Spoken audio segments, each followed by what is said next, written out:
আল্লাহ বলেন ইন্না ফি খালকিস সামাওয়াতি ওয়াল আরদি ওয়াখতিলাফিল লাইলি ওয়ান নাহারি লাআয়াতিল লিউলিল আলবাব। আল্লাহ বলেন রাত্র দিনের পরিবর্তনের মধ্যেও তো তোমরা আমার কুদরত দেখো। কি বলেন দেখি না? সকালবেলা এত সুন্দর করে সূর্যটারে কে উদিত করে দিল দুনিয়াতে আলো দিবার জন্য, আবার কে বা সন্ধ্যাবেলা সূর্যটারে গায়েব করে চন্দ্রের আলো দিল আমার জন্য। আমার জিন্দিগির শুরু থেকে মৃত্যু পর্যন্ত কোনোদিন দেখলাম না সূর্য উঠতে 1 মিনিট দেরি করছে, ডুবতে দেরি করছে। কি বলেন? তাহলে এত সুন্দর নিজাম নিশ্চয় কর্ণওয়ালা একজন আছে না নাই? বলেন আছে না নাই? অবশ্যই আছে। তিনি একজন আছেন এবং তিনের কুদরত যদি না থাকতো, একটা লোহা যদি আমরা পানির ভিতরে ফেলে দিই ওই লোহাটা ডুবে যায়, কিন্তু শত সহস্র টন একটা জাহাজ পানির ভিতরে কে বাসায় রাখলো? কার কুদরতে? কথা বলেন, এটা একমাত্র কুদরত না? বজুজুর রহমত ফালাহে নিস্তেয়ার বজুজুগ ফরা সাহারা নিস্তেয়ার। তিনার রহমত কুদরত যদি না হইতো আমার মতো বান্দা নোয়াখালী থেকে এসে এখানে বসার যোগ্যতা পাইতো না। তিনার রহমত যদি না হইতো আমি দৈনিক যে নিঃশ্বাসগুলা নিতেছি এটা আমার পক্ষে সম্ভব ছিল না। কি বলেন ঠিক না?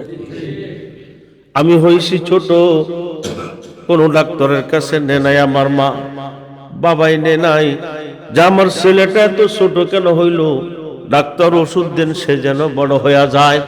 কিন্তু কোন অলৌকিক শক্তি আমার এই দেহের ভিতরে কাজ করছে, ওই ছোট বাচ্চাটা আজকে এত বড় হয়ে গেলাম। কি বলেন? আল্লাহর কুদরত না এগুলা?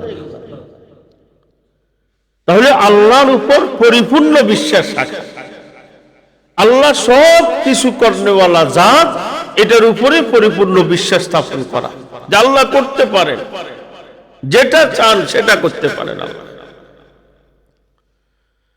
তাহলে যারা আল্লাহর প্রতি পরিপূর্ণ বিশ্বাস স্থাপন করলো তারা কোনোদিন দুনিয়াতে ধ্বংস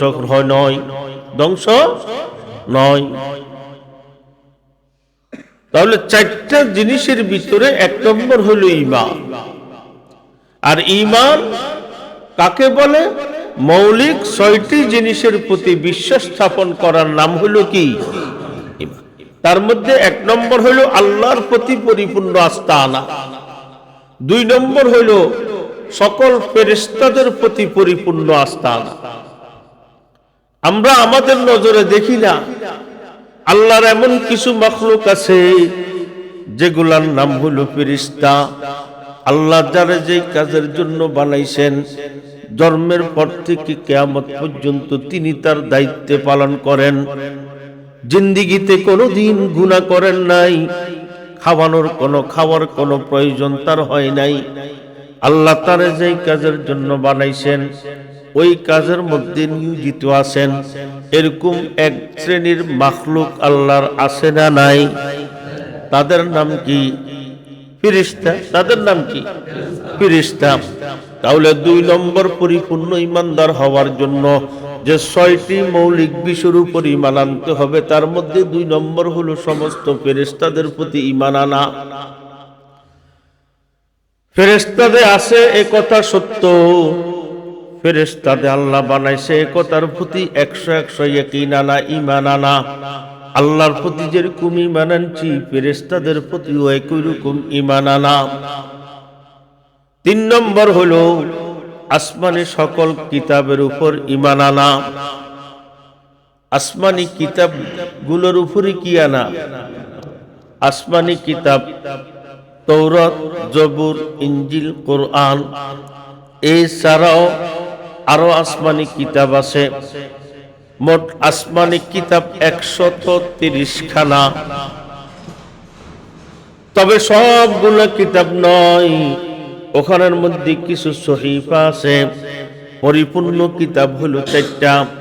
একটা হলো তৌরাত, একটা জবুর, একটা ইনজিল, একটা কোরআন। আমাদের কাছে কোরআন যেরকম দামি, তৌরাত আমাদের কাছে দামি, জবুরও আমাদের কাছে দামি। কারণ কোরআন হলো আমার আল্লাহর কিতাব, তৌরাত আল্লাহর কিতাব, জবুরও আল্লাহর কিতাব, ইনজিলও আল্লাহর কিতাব। এজন্য আমরা কোরআনের প্রতি যেভাবে বিশ্বাস স্থাপন করি, একই রকম ভাবে আসমানি সকল কিতাবের উপরে আমাদের বিশ্বাস আনতে হবে। কি বলেন, ঠিক না?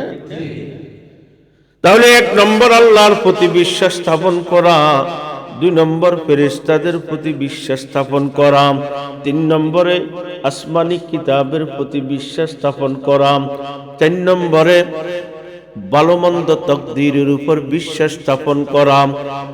কিসের উপরে? ভালো মন্দ তাকদীরের উপরে বিশ্বাস স্থাপন করা। 5 নম্বরে সমস্ত নবীদের উপরে বিশ্বাস স্থাপন করা। 6 নম্বরে কিয়ামত সংঘটিত হবে, কিয়ামতের দিন আমরা আবার আমাদের রবের সামনে দাঁড়াইতে হবে, এই কথার প্রতি 100 বিশ্বাস স্থাপন করা। যার ভিতরে 6টা জিনিসের বিশ্বাস আছে তিনি হইলেন ইমানদার। 6টা জিনিসের পরিপূর্ণ বিশ্বাস ছাড়া কোনোদিন আমরা ইমানদার হইতে পারবো? কি বলেন, বুঝে এসছে কথা? তাহলে ইমানদার হওয়ার জন্য মৌলিক কয়টা জিনিসের উপরে স্থায়িত্ব হবে? কয়টা? 6টা। 1 নম্বরে আল্লাহর প্রতি পরিপূর্ণ বিশ্বাস স্থাপন করা। কি বলেন, ঠিক না? আল্লাহ শুধু আমার বানানেওয়ালা নয়, আল্লাহ তামাম দুনিয়া বানানেওয়ালা, তামাম দুনিয়ার পরিচালনা করনেওয়ালা। তবে আমি তারে দেখি না বিদায় তারে মানব না, এমনটা নয়। এমনটা কি রে বা? ওই এক আমাদের দেশে বদলা কয়, আরে আপনাদের দেশে কি বলে তো জানি না। বদলা কয়, বদলা বদলা কর নেই তো বদলা ধরাইছে এক হুজুরের ঘরে। তো হুজুর চাকরি চলে গেছে, বদলারা তো জোহরের সময় খানা খায়। তো বিবি সাহেব এভাবে পর্দা দিয়া পর্দার এপার থেকে সব খানাগুলা রেডি করে রাখি দিছে। বদলারা খাইতে বসছে, আর তো পর্দার নিচে দিয়ে একটা একটা একটা একটা করে ঠেলি ঠেলি দেন। এখন এই বদলাগুলা টানি টানি একটা একটা করে খাইতেছে।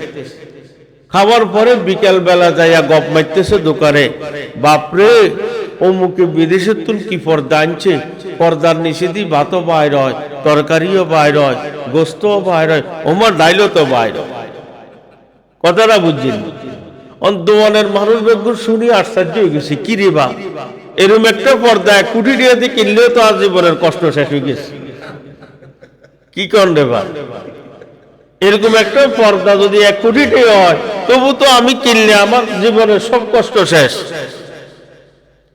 দোকানের সবাই মিলি ওই ঘরের ভিতরে আসে উপস্থিত হয়ে গেছে, জিজ্ঞেস করতেছেন, আব্দুর রহমানের বরে তোর স্বামী কি পর্দা আনছে, কোথায় থেকে পর্দা আনছে?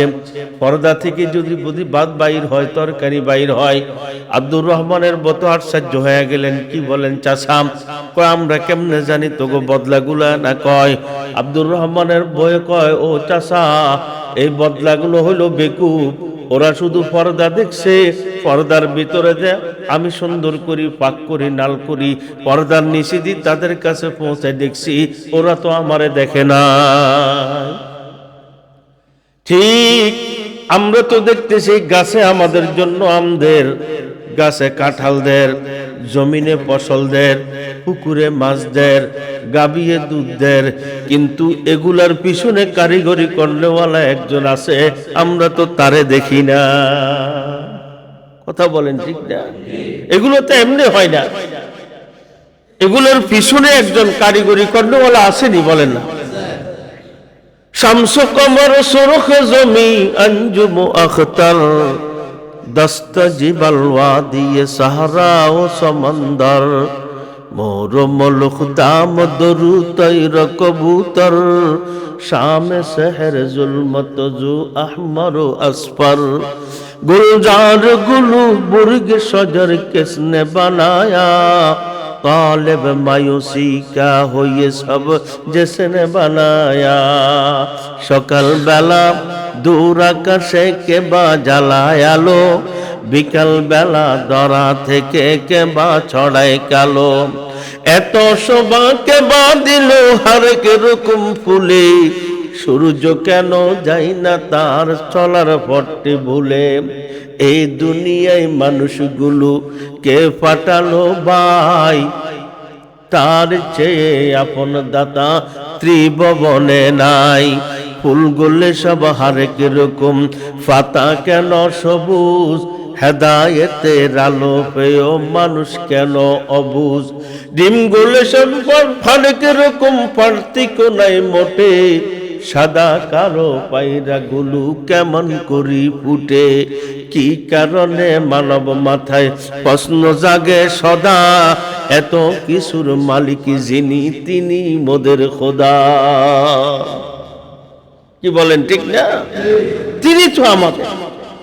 এজন্য মুসলমান ভাই যদি পরিপূর্ণ ঈমানদার হইতে হয়, ছয়টা জিনিসের উপর মৌলিকভাবে আমাদের বিশ্বাস স্থাপন করতে হবে। এক নম্বরে আমাদের আল্লাহর প্রতি পরিপূর্ণ আস্থা, আল্লাহর কুদরতের প্রতি পরিপূর্ণ আস্থা। দুই নম্বরে নবীদের উপরে পরিপূর্ণ আস্থা। তিন নম্বরে ফেরেশতাদের উপরে পরিপূর্ণ আস্থা। চার নম্বরে আসমানি কিতাবের উপরে পরিপূর্ণ আস্থা। পাঁচ নম্বরে ভালো মন্দ তকদিরের উপরে পরিপূর্ণ আস্থা। ছয় নম্বরে কিয়ামতের দিন আমরা যে তার সামনে দাঁড়াইব, তিনি যে আমাদের হিসাব নিকাশ নিবেন, এটার উপরে পরিপূর্ণ আস্থা যতক্ষণ পর্যন্ত না আনবো ততক্ষণ পর্যন্ত আমরা ঈমানদার নয়। যদি আমরা ঈমানদার নয়, আমরা দুনিয়াতে ক্ষতিগ্রস্ত। দুনিয়াতে ক্ষতিগ্রস্ত হইলে আমাদের পরিণাম জাহান্নাম। বুঝেন না কথাটা? আমাদের পরিণাম কি? তাইলে ৬০টা জিনিস যদি আমার ভিতরে না থাকে, আমি পরিপূর্ণ ঈমানদার নয়, আমি ক্ষতিগ্রস্ত। এজন্য আল্লাহ বলেন ইন্নাল ইনসানা লাফি খুসর। আমার নবী ক্ষতিগ্রস্ত না কাফেররা ক্ষতিগ্রস্ত সেটা বলবো না। আল্লাহ একটা পাল্লা কায়েম করে দিলেন, পাল্লা সূরা আসরের মাধ্যমে আল্লাহ একটা পদ্ধতি বাতাই দিলেন। ৪টা জিনিস যার ভিতরে আছে সেই ক্ষতিগ্রস্ত নয়, ৪টা জিনিস যার ভিতরে নাই সে ক্ষতিগ্রস্ত। তোমরা কাফেররা যদি সারা জীবন যদি আমার নবীকে বলো ধ্বংস হয়ে গেছে, আমার নবী ধ্বংস হবে না, তোমরা আগে দেখো আমার নবীর ভিতরে ৪টা জিনিস আসেনি। যদি নবীর ভিতরে ৪টা জিনিস থাকে, নবী ধ্বংস নয়। যদি তোমাদের ভিতরে থাকে, তোমরা ধ্বংস নয়। এই ৪টা জিনিস যার ভিতরে আছে সে ধ্বংস হবে না, ৪টা জিনিস যার ভিতরে নাই সে ধ্বংস হবে। সোজা কথা। ওই ৪টা জিনিসের ভিতরে এক নম্বর হলো ঈমান। এক নম্বর কি? ঈমান। ঈমান কাকে বলে? ৬টা মৌলিক বিষয়ের উপরে বিশ্বাস করার নাম হলো ঈমান। ৬টা মৌলিক বিষয়ের উপরে বিশ্বাস করার নাম কি? ঈমান। তাহলে আমরা আল্লাহর প্রতি বিশ্বাস করছিনি? বলেন না সবাই, আল্লাহর প্রতি বিশ্বাস করছিনি, ফেরেশতাদের প্রতি বিশ্বাস করছিনি, নবীদের প্রতি বিশ্বাস করছিনি, কোরআনের প্রতি বিশ্বাস করছিনি, ভালো মন্দ তকদিরের উপর বিশ্বাস করছিনি, পরকালে রবের সামনে দাঁড়াইয়া হিসাব দিতে হবে কথার বিশ্বাস আছেনি? মুসলমান রে, যদি ভালো মন্দ তকদিরের উপর বিশ্বাস করিয়া থাকি, তাহলে আমরা ফাঁকে ফাঁকে কিল্লাই নসিবের মারে গাইলাই। কই যা ধরি তা চাই, আমার নসিবটা খারাপ, নসিবের মারে হল্লা তল্লা করি, এরম গাইল দেনি রে ভাই। আপনাকে এলাকাত আসেনি? আপনারা নোয়াখালীর কথা বুঝেননি? আপনাদের দেশে আসেনি এটা? এখন আমি যদি পরিপূর্ণ বিশ্বাস করি যে আমার জীবন যা হয় যা না হয় সব কিছু আমার আল্লাহর পক্ষ থেকে। কার পক্ষ থেকে? ভালো হইলেও আলহামদুলিল্লাহ, খারাপ হইলেও আলহামদুলিল্লাহ। আমার জীবনে যতটুকু রুজি আসছে আলহামদুলিল্লাহ, যতটুকু রুজি আসে নাই আলহামদুলিল্লাহ। কোটিপতি হইলেও আলহামদুলিল্লাহ, গরিব হইলেও আলহামদুলিল্লাহ। কারণ আমার নসিব আমার আল্লাহ পছন্দ করে দিছেন। আল্লাহর কাছে ভালো লাগছেন আমারে গরিব বানাইবার, তিনি আমারে গরিব বানাইলেন। আল্লাহর কাছে ভালো লাগছে তিনি আমারে ধনী বানাইবার, তিনি আমারে ধনী বানাইলেন। আমার আল্লাহর পছন্দ যেরকম আমার পছন্দ সেরকম। আমার আল্লাহর প্রতি আমার বিশ্বাস আছে, কারণ আমার আল্লাহ দুনিয়াতে আমারে না দিলেও পরকালে দিবেন, এতে সন্দেহ নাই। কি বলেন ঠিক না? এই জন্য কেউ কোনোদিন ভুলেও নসিবের মারে গাইল দিবেন না। নসিব খারাপ এটা বলবেন না, তকদির খারাপ এটা বলবেন না, কারণ তকদির তো দুনিয়ার কোনো মানুষের হাতে নয়। তবে হ্যাঁ, सूफी करम बोलें मायूस न हो अहल ज़मी अपनी खता से, मायूस न हो अहल ज़मी अपनी खता से, तकदीर बदल जाती है मुस्तर की दुआ से। আল্লাহর কাছে দোয়া করতে পারি, রব আমার জীবনে তুমি অভাব দিও না।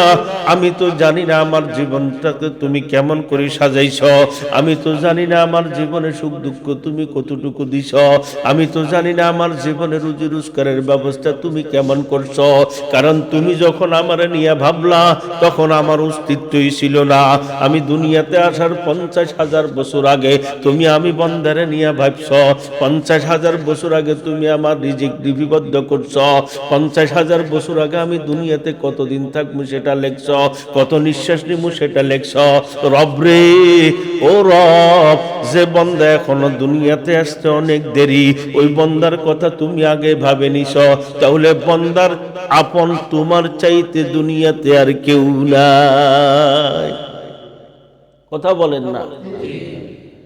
আপনার সন্তান আসবে দুনিয়াতে, ছেলেটা বাঁচবে না মরবে সেটাও জানা নাই, কিন্তু সন্তান দুনিয়াতে আসবে, মায়েরও ধরে গেছে সন্তান, বাবা আত্মহারা খুশিতে এখনো দুনিয়াতে আসে নাই।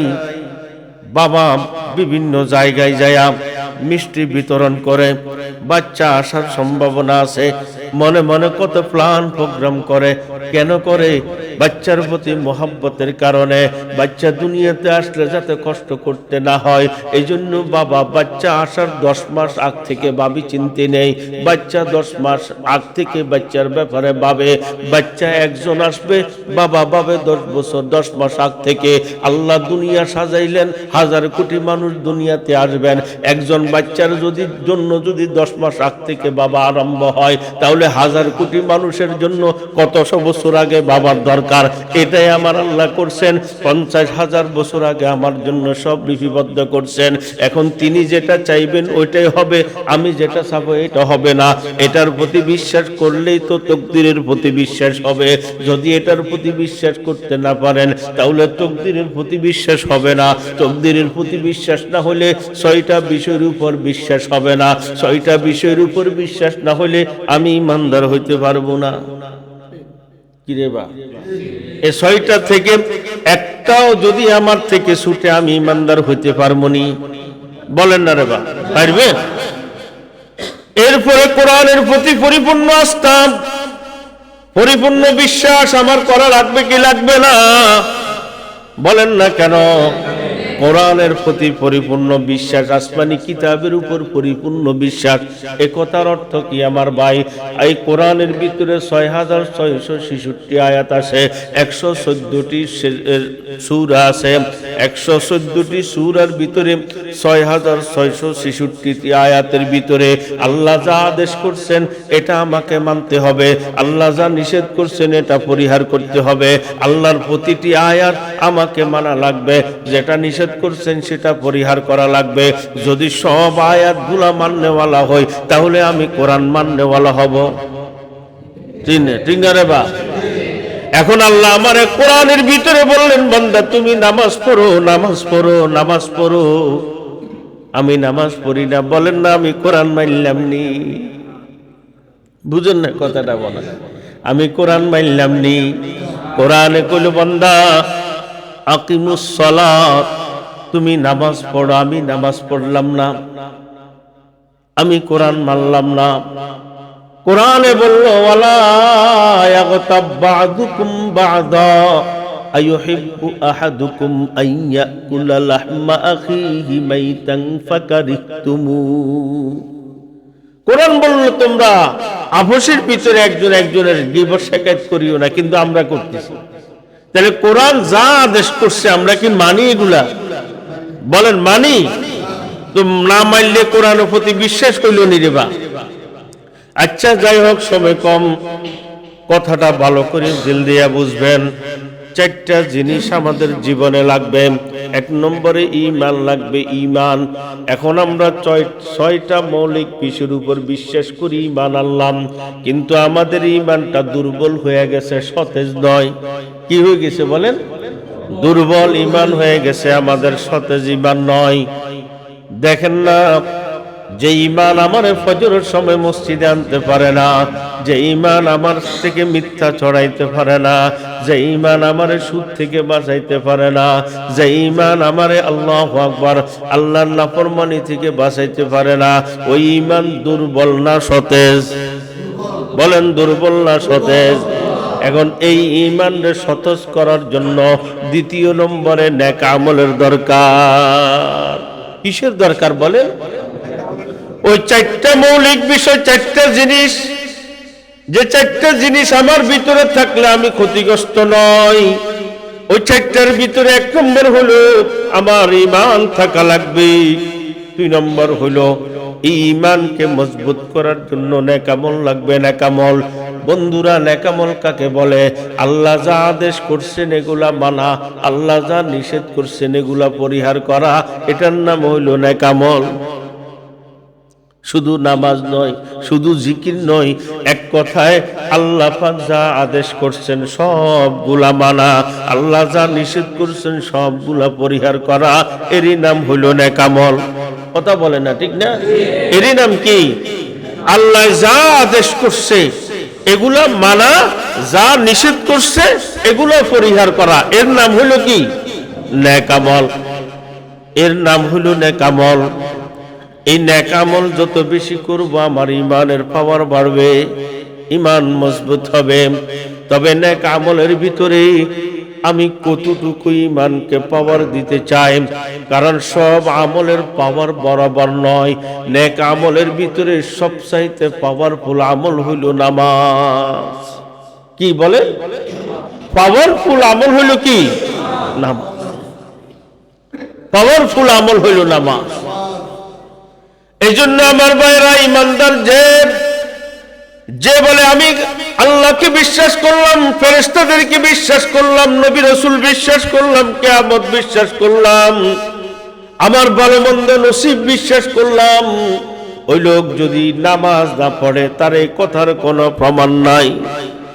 বুঝেন নাই কথা? এই লোক যদি নামাজ না পড়ে তার এই কথার কোনো প্রমাণ আসেনি? প্রমাণ নাই। তুমি যে আল্লাহর প্রতি বিশ্বাস স্থাপন করো, তাহলে যদি আমি আল্লাহর প্রতি বিশ্বাস স্থাপন করি, আল্লাহর প্রতি বিশ্বাস স্থাপন করা মানে আমি আল্লাহকে মহাব্বত করি। আল্লাহকে যদি আমি মহাব্বত করি থাকি, দৈনিক জোহরের সময় আমার রব আমারে ডাকে, আমি আমার রবের ডাকে সাড়া দিই না কেন? মাগরিবের সময় আমার রব আমারে ডাকে, আমি আমার রবের ডাকে সাড়া দিলাম না কেন? ফজরের সময় আমার রব আমারে ডাকে, আমি আমার রবের ডাকে সাড়া দিলাম না কেন? এশারের সময় আমার রব আমারে ডাকে, আমি আমার রবের ডাকে সাড়া দিলাম না কেন? বুঝা গেল আমি আল্লাহর প্রতি পরিপূর্ণ বিশ্বাস স্থাপন করতে পারি নাই। আমি যদি আল্লাহর প্রতি পরিপূর্ণ বিশ্বাস স্থাপন করতাম, আল্লাহর প্রতি আমার একটা মহাব্বত জন্মিত, আল্লাহর প্রতি যদি আমার মহাব্বত জন্মিত, তাহলে আল্লাহর কুদরতি পায়ে সেজদা করা আমার জন্য সহজ হইতো। বুঝেন নাই কথাটা? আমি যদি আল্লাহর প্রতি পরিপূর্ণ বিশ্বাস স্থাপন করতাম, তাহলে আল্লাহর প্রতি আমার একটা কলবের ভিতরে মায়া জমতো, যে ভালোবাসার কারণে ফজরের আজান যখন দে মুয়াজ্জিন, ওই ভালোবাসাটা এত প্রখর হয়, ওই সময় ঘুমের বিছানা ভালো লাগে না। আল্লাহর এমনও কিছু বান্দা আছে শুধু ফজরের সময় নয়, রাতে 3টা বাজে যখন সারা দুনিয়ার মানুষ ঘুমে বিভোর হয়ে থাকে, ঘুমে অস্থির হয়ে থাকে, এমন সময় আল্লাহর বান্দা ছটফট করে বিছানা থেকে কে যেন তার উঠাইয়া দিল, ঠান্ডা পানি দিয়ে শীতের ভিতরে উজু বানাইয়া মসজিদের মধ্যে আসি এখন হাত উঠে কান্দে, বাতা হামকো তেরি রাহ কিস তরফ হ্যায়, बता हमको तेरी राह किस तरफ है, तेरे राह पर चला हमको खुदाया, बुजुर्गी की नहीं हमको जरूरत, गुलाम अपना बना हमको खुदाया। माल दौलत की हवस दिल से निकाल, दिल को पुर अनवार कर ऐ जुल जलाल। दिल हो आए ना तेरी दीदार का, सर झुका के देख लो तेरा जमाल। দেখছেন কোন মহব্বতে রাতের 3টা বাজে আরামের ঘুম হারাম করি, আরামের বিবি শাড়ি গড় শাড়ি ঠান্ডা পানি দিয়ে উজু বানাইয়া মসজিদে আনি বসায় বসায় কান্দাইতেছে কোন মায়া, কোন মায়া কাঁদায়। কারণ সে আল্লাহর প্রতি পরিপূর্ণ বিশ্বাস আনছেন, পরিপূর্ণ আস্থা আনার পর আল্লাহ পাক তার অন্তরের ভিতরে আল্লাহর মায়া ঢেলে দিয়েছেন। মায়া, আমি আমার দাদুকে দেখছি ছোটবেলা, দাদু সব সময় কাঁদতেন, শরাবে মোহাব্বত পিলা দে খুদায়া, শরাবে মোহাব্বত পিলা দে খুদায়া, मोहब्बत की आतिश जला दे खुदाया। जलन तूने दी है दवा भी तू दे, मेरी दिल पर तेरे इश्क चुका दे। ओ भाईरा, একবার আল্লাহর প্রতি পরিপূর্ণ মায়া দিলের মধ্যে এনে মসজিদে আসি সিজদা দিয়ে দেখেন না কত মায়া। আল্লাহর প্রতি ভালোবাসায় না, আল্লাহর ঘরে আসি রাত্রে 3টা বাজে একটা সিজদা দেন না, দেখবেন কত মজা। এটা এমন মজা দুনিয়ার কাউকে বুঝানো সম্ভব নয়। কি বলেন ঠিক না? দুনিয়ার কাউকে বুঝানো সম্ভব নয় ভাই।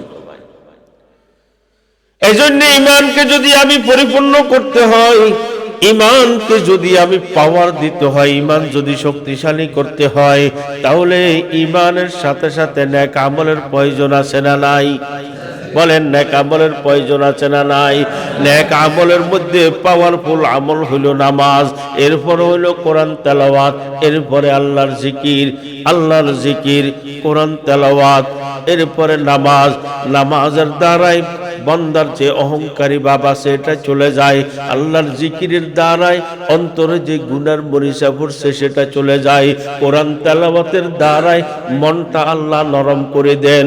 এই 3টা জিনিস যদি আমার ভিতরে বেশি বেশি হয়, তাহলে বজাহের শেষ জায়গা হসবর জমি বুদ, বজাহের শেষ জায়গা হসবর জমি বুদ, বাবা তেন মসজিদ আশার সে বরিবুদ। ও বন্ধু, এই 3টা জিনিস লইয়া জমিনে যখন সেজদা দিবা রব্বুল আলামিন রে, দেখবা যদিও আপনি এই জমিনের ভিতরে সেজদা দিতেছেন, এই সেজদা আল্লাহর আরশ পর্যন্ত পৌঁছে যাবে, আল্লাহর আরশ পর্যন্ত চলে যাবে। তাহলে আমার ঈমানকে আমি পাকাপোক্ত করতে হলে, ঈমানকে শক্তিশালী করতে হলে নেক আমল লাগবনি। বলেন লাগবনি? নেক আমল লাগবনি? লাগব। এখন আসেন আমার ভাই, আমি যে ঈমান আনলাম, আমি যে নেক আমল করলাম, আমার এই নেক আমলের দ্বারাই ঈমান মজবুত হইছে। এই ঈমানটা আরো মজবুত হবে যখন আমি এই ঈমান আর নেক আমলের ফেরি করব। কি করব? ফেরি করব। ফেরি মানে দাওয়াত দিব। কি দিব? ফেরি মানে কি দিব? দাওয়াত দিব। দেখেন না আমার ভাই, আপনাদের এলাকার ভিতরে কিছু হকার আসে, সকালবেলা মাথার উপরে টুকরি লইয়া, তার উপরে বিভিন্ন জিনিস লইয়া আসে, বাড়ির দরজার সামনে দাঁড়াইয়া দাঁড়াইয়া ও চকলেট লইবেন নি গো, আচার লইবেন নি গো, বাঙ্গা সিরা জুতা আছে নি গো, এরকম ডাক দেনি দিয়ে দেনাম। সারাদিন আল্লাহর বান্দা বাড়িয়ে বাড়িয়ে ডাক দিয়া সন্ধ্যায় যখন ঘরে গেছে, বিবির সাথে খানা দানা খাইয়ে শুইছে, এখন ঘুমের ভিতরেও আচার লইবেন নিও, চকলেট লইবেন নিও ভক্তি আছে, বিবি ধাক্কা দি কয় পাগল হইছো নি, এটা কি মানুষের বাড়ি নি, এটা তো তোর ঘুমের ভিতরে। স্বামীও কয় বরে সারাদিন বক বক বক বক করতে করতে এই ঘুমের সময় মনের অজান্তে এটা চলে আসছে, আমি ইচ্ছে করি নাই। আল্লাহ বলে বান্দারে তুই ইমানের ফেরি কর আড়িয়াড়ি, আমলের ফেরি কর আড়িয়াড়ি, মানুষের দরবারে যা, নিজে যেরকম নামাজ পড়ছো তার একজনকে নামাজের দাওয়াত দে, নিজে যেরকম নেক আমল করছো তার একজনকে নেক আমলের দাওয়াত দে। তুই যত বেশি বান্দা মানুষদেরকে ইমানের দাওয়াত দিবি, নেক আমলের দাওয়াত দিবি, আল্লাহর দাওয়াত দিবি, আড়িয়াড়ি ইমানের ফেরি করবি, মরণের সময় সারা দুনিয়ার শয়তান সবগুলো যদি তোরে বেষ্টনী করি ফেলায়, আমি আল্লাহ তোর মনের অজান্তে তোর জবান